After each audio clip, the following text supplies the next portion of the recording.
중년 남자의 수표는 은행이 발급한 적이 전혀 없는 가짜였습니다.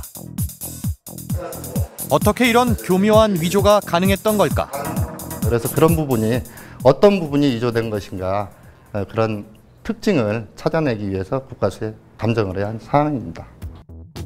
쌍둥이처럼 닮은 진짜와 가짜 수표, 그리고 그 가짜 수표로 100억 원을 인출해 달아난 의문의 중년 남자.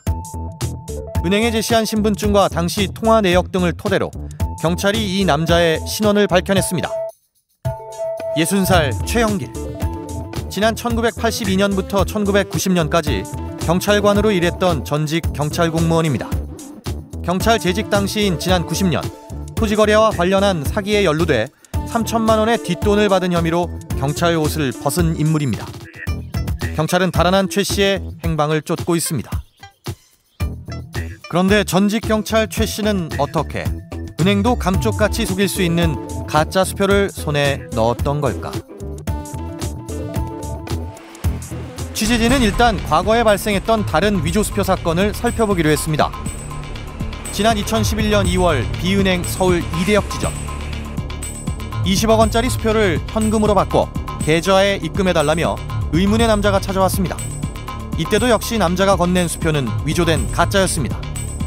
하지만 은행은 알아채지 못했고 같은 날 오후 서울 곳곳의 지점에서 20억 원이 모두 현금으로 인출됐습니다. 감자를 어떻게 했는데 감자는 다 나올 텐데 네. 조금 늦게 보면은 이거 다 감자를 할 수 있을 걸로 생각이 되거든요. 수사 끝에 당시 경찰은 부정수표 단속법 위반 혐의로 위조수표를 건넨 이모 씨를 붙잡았습니다.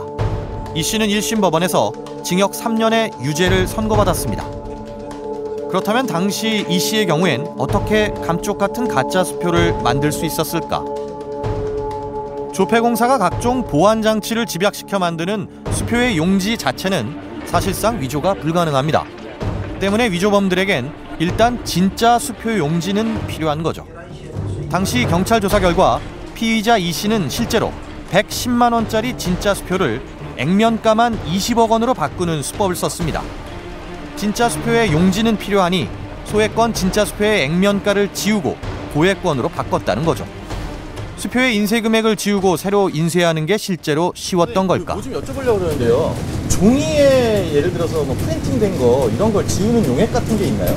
종이에 지우는 거요? 네.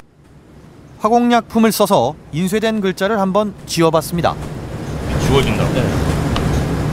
아, 그렇게요? 지워져도 티는 나잖아요. 지금 자국은 난다고. 벤졸. 일반적인 화공약품으론 인쇄 글자가 지워지긴 하지만 종이의 번짐 현상이 심해서 지운 흔적이 뚜렷하게 보입니다.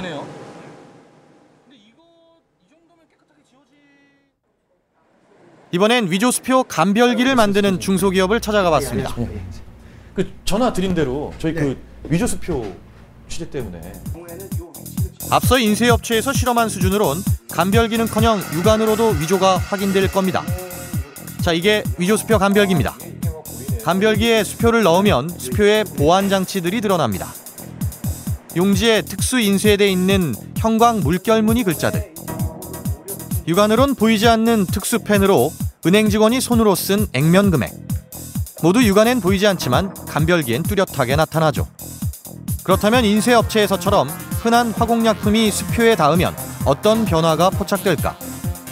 약품이 닿은 부분을 감별기로 확인하자 보안장치인 형광 물결무늬 글자가 훼손된 게 선명하게 드러납니다.